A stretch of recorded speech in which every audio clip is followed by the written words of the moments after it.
Hello again, students. Let's do the jostled rows.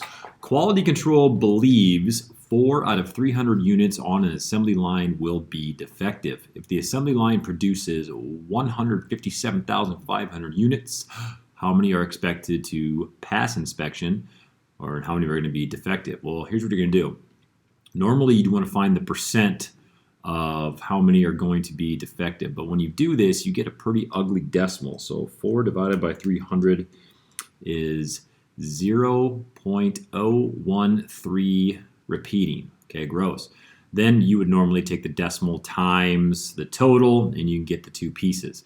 Well, when you have a decimal that's not really easy to use, you can just use the original fraction, the 4 out of 300. So watch this. If 4 out of 300 are going to be defective, I'm just going to take 4 over, that's not a 4, that's a 3. Silly goose, getting ahead of myself here. I would take the 4 over the 300. It's not even a good looking 4.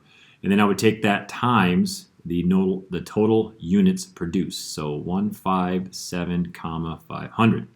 This will get me the defective units. All right, so when I multiply that, let's see what that is. Times 157, 500. I get 2,100. So 2,100 units will be defective. All right, so again, this is no different than if you were to use the decimal, but sometimes decimals aren't very easy to type in a calculator. So you can just use the original fraction. 4 out of 300 times the total will get you the, what would you call the fraction? Get you the part, get you the defective numbers. If 4 out of 300 are defective, take that times the total, and then you'll get how many actual numbers will be defective. Now, how can you find the number that passed inspection? Easy.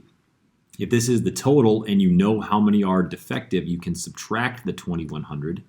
And when you do that, let's see here, 157,500 minus 2,100 is 155, 400.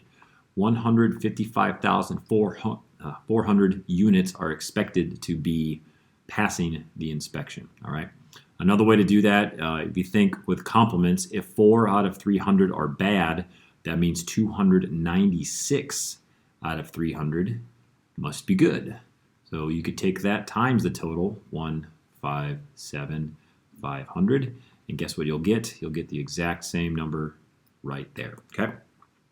So just in case your decimal is not very pretty, not very easy to put into a calculator, I know 0.013 repeating isn't going to be very friendly to put in a calculator. Just use the original fraction. Okay, just use the original fraction, find the defective, take the total minus the defective to get the ones that pass inspection, and you're good to go. Excuse me. Then you're good to go. That is the jostled rows. See you in class.